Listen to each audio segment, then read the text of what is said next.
Yo guys, good evening. Okay. So, the last time kasi nagpalit ako ng 10 holes injector. Ito. Yan, nagpalit ako na ito. So, hindi ko na videoan. Pero tinry ko lang siya for a month. Ayun, so far malakas naman sa performance. Okay. So, goods naman, may pinagbago. Mabilis yung acceleration. Ayun nga lang, syempre, mas lumakas sa gas talaga. Okay, so from 41 km per liter kasi to, based dun sa competition ko sa Odo. Nung nag 10 holes ako, naging 38 na lang. Okay? So, pero ngayon, syempre, try ko lang naman. Babalik ko na siya sa stock. So, same procedure lang naman siya pagka magpapalit ka ng injector. So, parehas lang nang gagawin. Okay, so ito, babalik ko na siya. Nakakatuwa naman kaso hindi naman ganong sobrang lumakas sa gas, pero syempre balik ko muna sa stock. Medyo mahal kasi yung gasolina ngayon. Ayan, so ito yung stock. Ayan, 4 holes.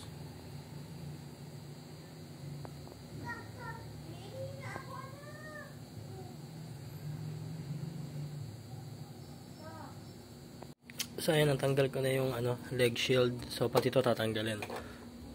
So dito may tornilyo dito, pero tinanggal ko na yung nandito, yung screw. Ayan. Tapos dito yung dalawang 10 mm na ayan, na bolt. Ayan. So kabilaan lang yan. And then dito, para matanggal nyo siya, ito push pin, dalawa. So kuha lang kayo ng kahit anong pang-push. Ayan. Ayan.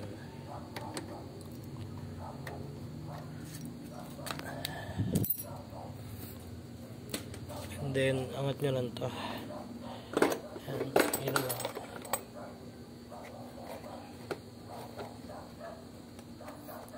So ayan, para may full access na kayo dito sa dito. Okay, so ang pinakaunang gagawin dito, tatanggalin nyo muna yung socket nitong injector para hindi tayo mahirapan. Kasi pag ginunan yung luwagan yung injector, mahirap tanggalin yung socket, masikip. And then na next natin to, ito yung sa hose, gas hose. Ayan. So ayan guys, para matanggal nyo yung itong socket, push nyo lang to, ito. Ayan, push tapos hila. Ayan.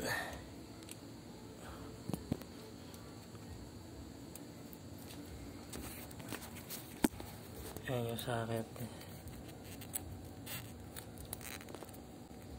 Sulayan nyo lang pakat. Ayan, okay, tanggal na. Then next natin tong gas hose.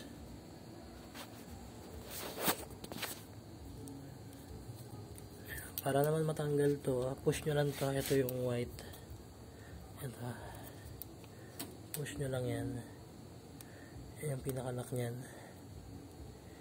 And then hilahin yung pangat. Cameraman. Wait lang, hingi tayo ng tulong sa cameraman. Kailangan ng dalawang kamay. So yan, pupush lang natin to yung white, yung tinuro kanina. Tapos hilahin lang natin daan-daan. Ingatan nyo guys, baka maputol yung yung bracket ng injector. Iba na puputulan ng ganyan. So daan-daan lang. Medyo matigas to sa akin.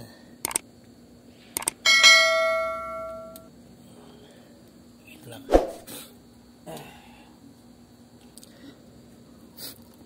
Ayan, pag di nyo matanggal, pwede nyo nahugutin yan. Ayan, ang hirap tanggalin eh. Pwede naman yan.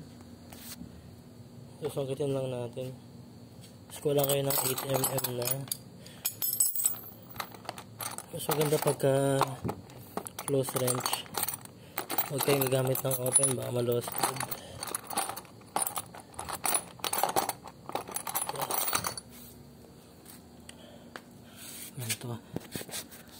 Tapos makita nyo ito yung goman to, angat nyo lang yan. Ayan, ito luluwagan lang natin to.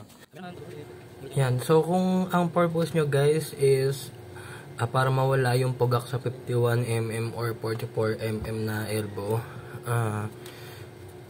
honest review guys, hindi nawala yung pugak. Okay, kailangan pa natin ng back pressure. Pero kung yung purpose nyo is, or kung yung reason nyo lang kung ba't kayo magpapalit ng 10 holes injector, is may experience nyo lang yung power o ano experience ng naka 10 holes. So, goods yan. Maganda. So, try nyo. Pwede yan kung gusto nyo lang may experience. Pero kung para mawala yung pugak, not sure. Hindi talaga.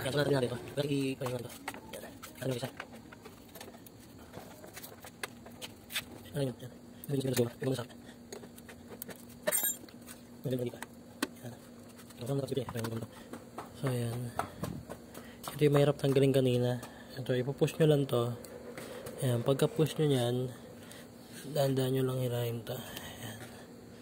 So, ito na siya. Okay. So, ayan guys. Ayan, nabox ko na. So, ito yung 10 holes, yung kulay green.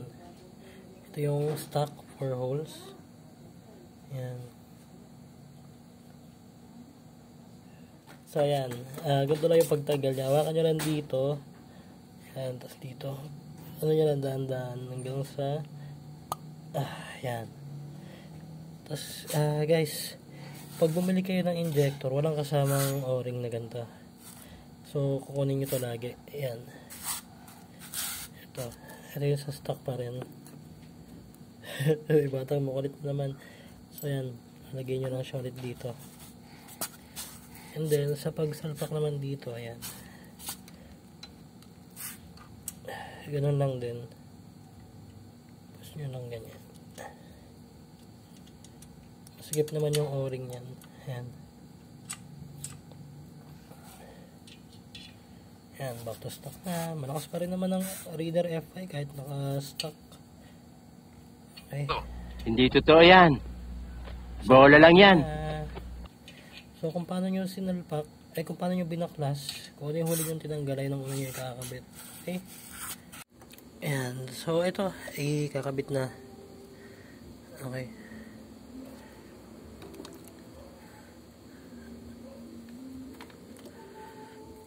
So, sa paglagay naman sa kanya, ganun din. Ayan, makikita nyo dyan yung ito, yung sa manifold. Ayan. Hindi siya shoot. So, ayan guys, may guide pala to ha. Ayan o yung butas. Mapapasin nyo yung butas. Tsaka ito. Ito guys. Ayan o. Dapat pasok siya doon.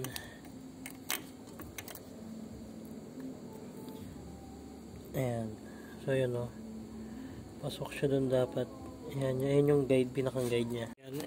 Kakabitin natin tong nut. Ayan. Kamayin nyo na lang muna hanggang masagad. So, okay lang naman. Ayan. And then, double check nyo lagi yung guide. Nakasakto. Ayan. Nakasakto siya doon. Ayan. Ayan. Habang sinisigipan nyo, double check nyo yan. Baka kasi makakalas. Okay? So, ayan.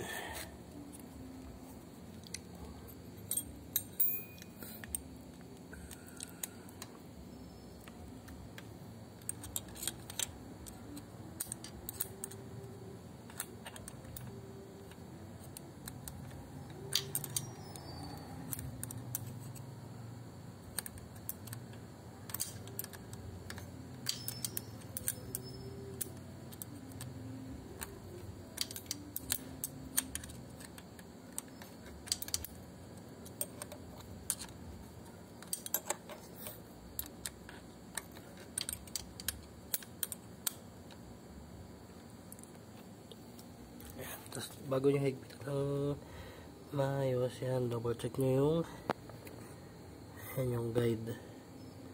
Okay, pasok naman siya.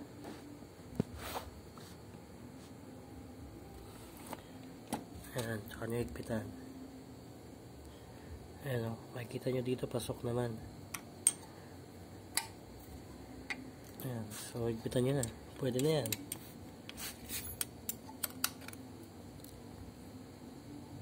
Tamang higpit lang guys ha, baka ma-lost thread. Then, kabit natin tong goma. So ayan guys, okay na. Nasalpak na maayos yung goma. Then, kabit nyo na tong socket. Ayan.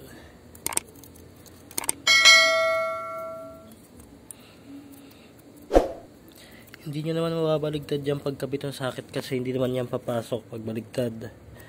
So okay, matakot. Okay lang yan. Ayan. Tapos pag i-push nyo lang, marinig nyo naman yung click. Ayan. Okay. Mas tikit nyo na yung goma. Ayan.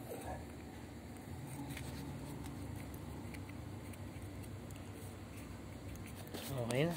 So, ito na lang hose. Ito naman sa hose. Sa hose ng fuel pump. Salpak nyo lang yan.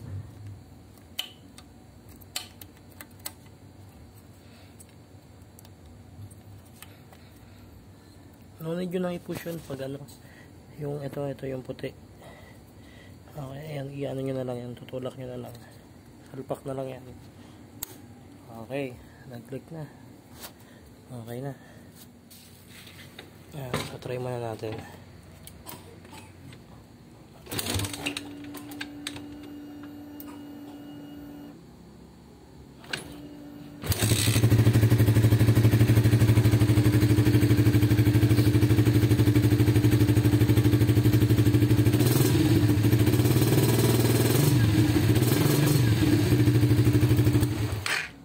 Medyo mahagok, so mas maganda siguro mag-reset talaga tayo ng ECU. Okay, so